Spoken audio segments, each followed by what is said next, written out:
Arrogant pilot humiliates black woman in first class. Seconds later, his career is over. Captain Reynolds' fake smile froze when his eyes landed on Amara Bennett, sitting quietly in the front row of first class. With determined steps, he approached her, ignoring the other passengers, his voice loud enough to be heard throughout the cabin. "Ma'am, I believe there has been some mistake. This is the first-class section," he declared in a condescending tone that caused several passengers to look up from their devices. Amara, 38, looked up from the financial report she was reviewing on her tablet. Her face showed no surprise or indignation, just a serenity that momentarily disconcerted the pilot. "I am aware of that, Captain," she replied, her calm voice contrasting with the growing tension. "And this is my seat, as indicated on my boarding pass." She handed him the document, which Captain Reynolds barely deigned to look at.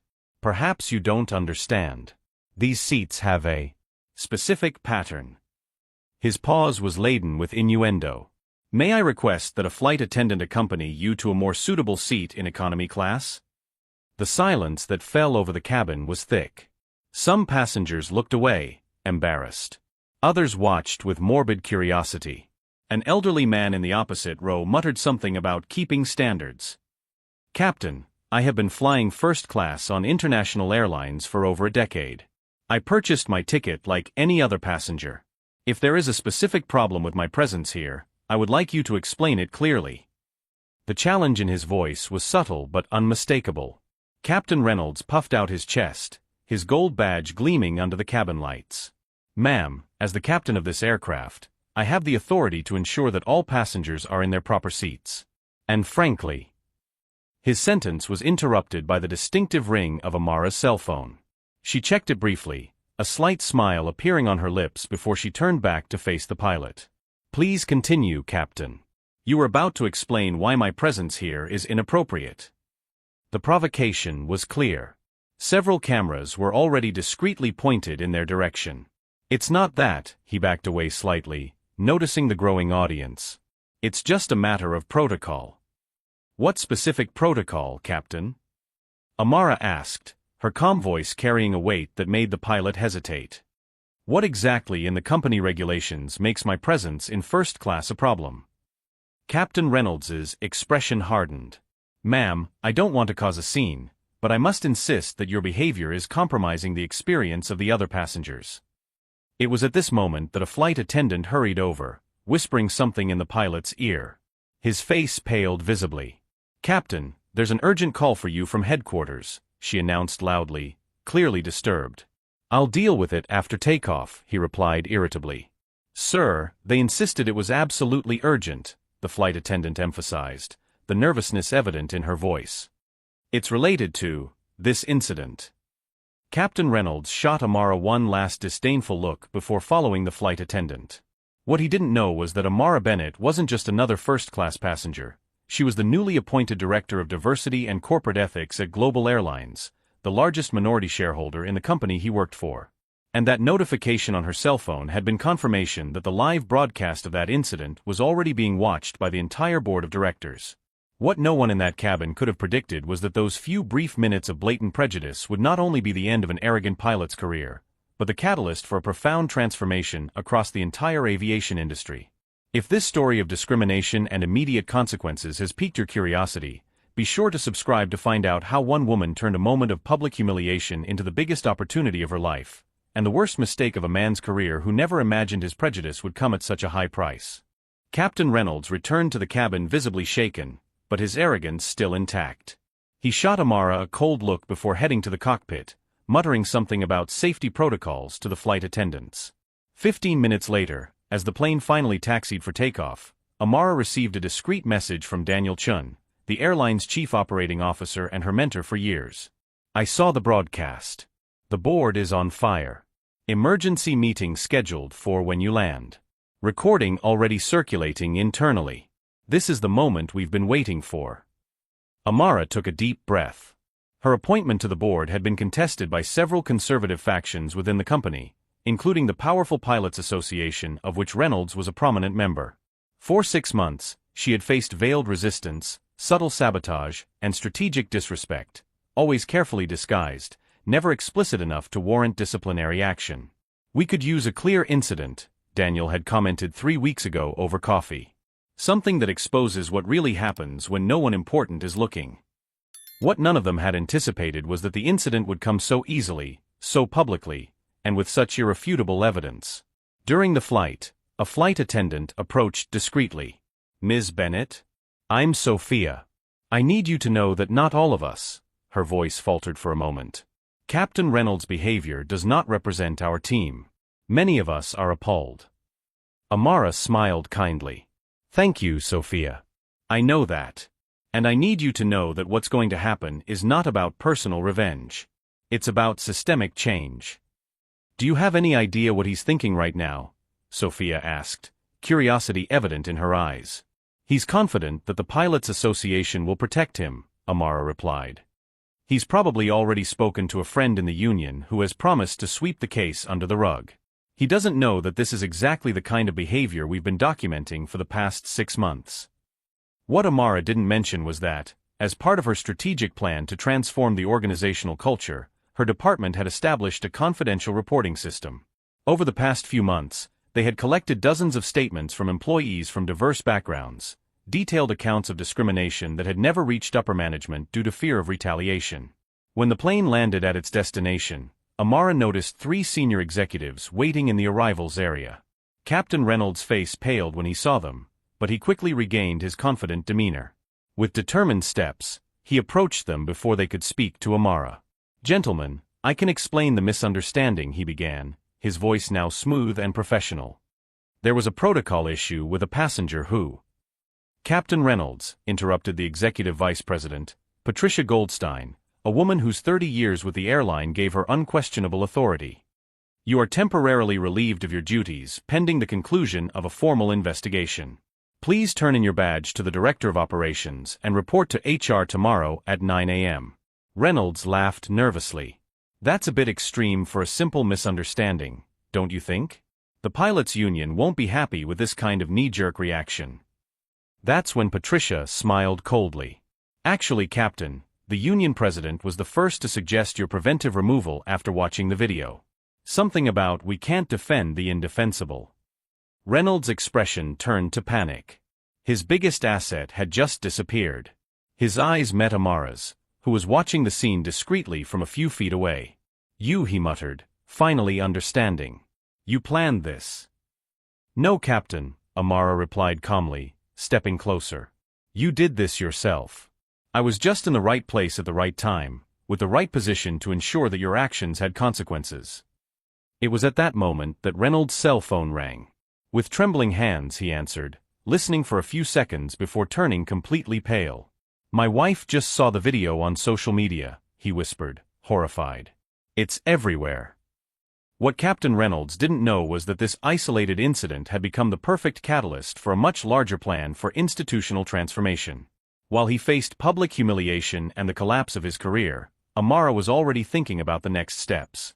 That night in her hotel room, she opened her laptop and typed the title of a presentation, "Project Transparency: Transforming Corporate Culture Through Visible Accountability." The document contained something Captain Reynolds and his allies could never have imagined: a detailed analysis of patterns of discrimination within the company, with anonymous data collected over months, now finally with a public and irrefutable example to serve as a case study. What had seemed like a simple public humiliation of a black executive in first class was about to become the biggest cultural revolution that airline had ever experienced.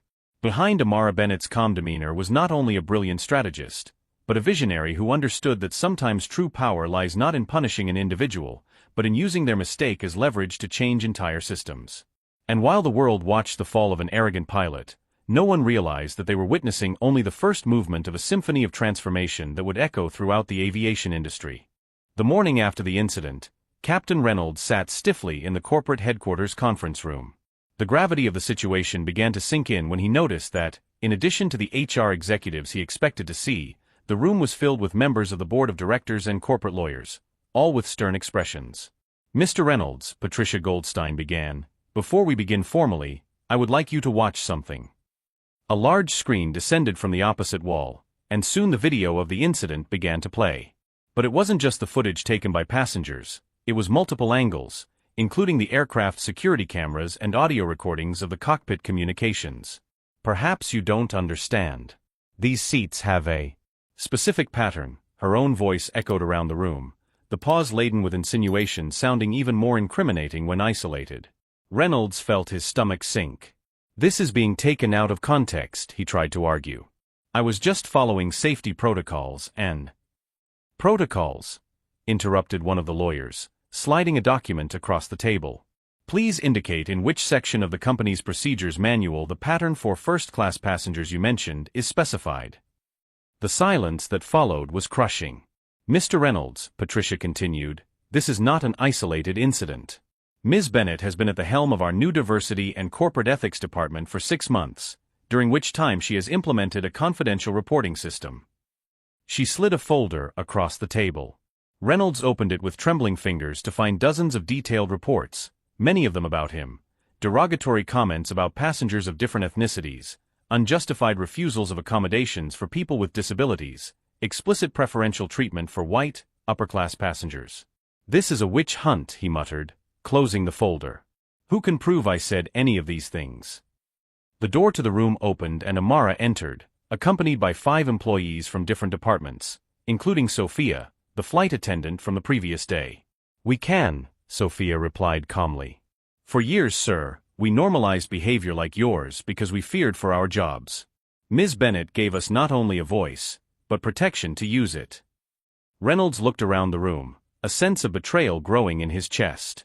This is a conspiracy. The Pilots Association. It has been informed, interrupted the board chairman.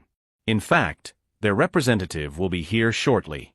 They are as interested as we are in reforming a culture that has cost millions in discrimination lawsuits. It was at this moment that Reynolds understood. He wasn't facing just a possible suspension or warning. His entire career was crumbling before his eyes. Ms. Bennett, he turned to Amara, his tone suddenly conciliatory. There has clearly been a misunderstanding. If we could talk in private, I'm sure. Captain Reynolds, Amara replied firmly, there is nothing to discuss in private. I am not here for personal revenge. I am here because what happened to me yesterday is what has been happening to passengers and colleagues for years, just without cameras present. She approached the conference table, placing a folder next to the one Reynolds had already opened. This contains our proposal for a complete overhaul of the training, hiring, and promotion protocols. What happened yesterday was merely the catalyst for changes that had been in the works for months. Reynolds paled as he realized the extent of the plan. You've been waiting for this. You've been watching me. No, Captain, Amara replied. We've been listening to those you ignored, and creating a system to ensure that voices like theirs are finally heard. Over the next 2 hours, Reynolds watched helplessly as his world crumbled. The list of ethical and protocol violations against him grew to include intimidation of subordinates, falsification of performance reports to harm minorities under his command, and misuse of authority to benefit friends and harm enemies. The pilots' union representative, far from defending him, announced that they were cooperating fully with the investigation and implementing their own reform program. Captain Reynolds, announced the CEO, who had entered silently during the meeting, considering the overwhelming evidence and the seriousness of the infractions, you are officially terminated from Global Airlines, effective immediately. Your service record will be forwarded to the Civil Aviation Authority for review of your professional credentials. Reynolds stared in shock at the man who had been his ally for 2 decades. John, you can't do this. 22 years of service. 22 years during which you had the privilege of representing this company, the CEO replied coldly. A privilege you used to promote exactly the kind of culture we are determined to eradicate. When Reynolds left the room, his captain's insignia and corporate badge confiscated, he found Amara waiting in the hallway. You've ruined my life, he whispered, the anger barely contained in his voice. No, Captain, she replied calmly. You did that yourself, choice after choice, day after day. The only difference is that now your choices have consequences. As he walked away, defeated and humiliated, Amara remained in the hallway, watching not a defeated enemy, but the symbol of a system that was beginning to change. In the large conference room at the end of the hallway, more than 100 managers from all divisions of the airline awaited her presentation on the new diversity and ethics program. The incident with Reynolds had not been planned, but its timing with the implementation of the larger program could not have been more perfect. As she walked toward the room full of anxious executives, Amara reflected on how real change rarely comes from personal confrontations, but from the transformation of entire systems. What no one at the company could have predicted was how the incident that began with the public humiliation of a black woman on an airplane would become the catalyst for a revolution in the aviation industry. In the months that followed, the program Amara developed would be adopted by 5 other major airlines, creating a new standard that would redefine not only corporate policy, but the very experience of traveling in a world where respect and equity would become as essential as the fuel that powers the aircraft. 6 months after the incident that rocked global airlines, the aviation industry witnessed an unprecedented transformation. Amara Bennett had become an iconic figure not only within the company, but throughout the international air transportation industry. Her Transparency and Fairness in the Skies program was adopted by 11 airlines on 3 continents, setting new standards for professional conduct. On a sunny fall afternoon, Amara walked through the halls of the new headquarters of the Department of Diversity and Corporate Ethics, an entire floor dedicated to her team, 3 times larger than the original space. On the walls, photos of employees from all backgrounds, ethnicities, and abilities told the company's new story. The latest quarterly report showed a 73% increase in employee satisfaction among minority groups, commented Sophia, now assistant director of the department, as she accompanied Amara to a video conference. And passenger complaints about discrimination are down nearly 90%. Amara smiled, observing the transformation around her. It was never about punishing one person. It was about changing a system. Across town, in a small rented apartment, Ronald Reynolds watched Amara's interview on television. His pilot's uniform, once a source of pride, hung like a relic of the past. After his dismissal, no major airline would hire him. The only jobs available were with small cargo operators in remote regions, jobs he considered beneath his dignity. His wife had filed for divorce. His teenage children, embarrassed when the video went viral at their schools, barely spoke to him. Longtime friends stopped answering his calls. The Pilots Association, which he had believed would defend him, now used his case as an example of what not to do in its new sensitivity training. Today we welcome Amara Bennett, the woman who revolutionized diversity policies in the airline industry, announced the TV host. Her book Transforming Altitude, How to Elevate Corporate Culture Through Inclusion, made the New York Times bestseller list this week. Reynolds turned off the television, unable to continue watching. On the rare occasions when he tried to argue that he had been wronged, people simply showed him the video, which was still easily found online. There was no defense against his own words and actions captured so clearly. At Global Airlines headquarters, Patricia Goldstein, now the company's CEO, was leading a meeting with investors.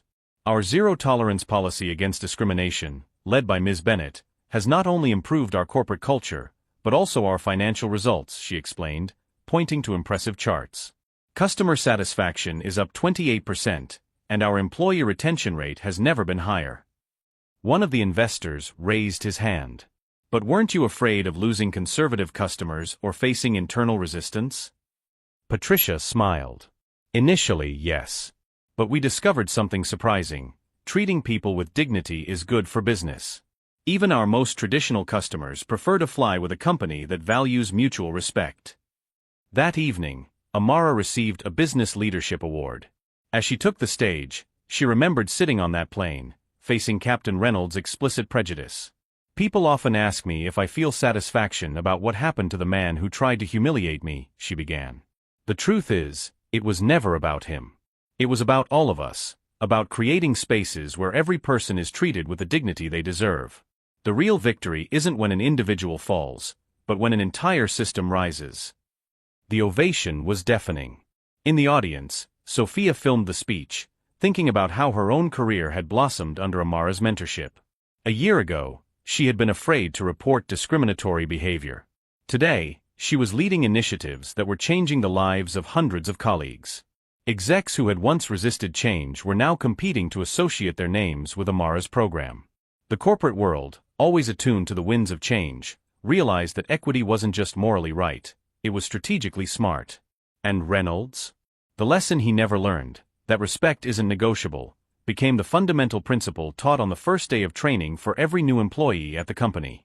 His momentary arrogance had been transformed into a permanent revolution. If this story of transformation and justice resonated with you, be sure to subscribe to the channel for more inspiring narratives that show how small moments of courage can spark profound change. After all, true greatness isn't about using power to diminish others, but about lifting entire systems so that everyone can reach their full potential.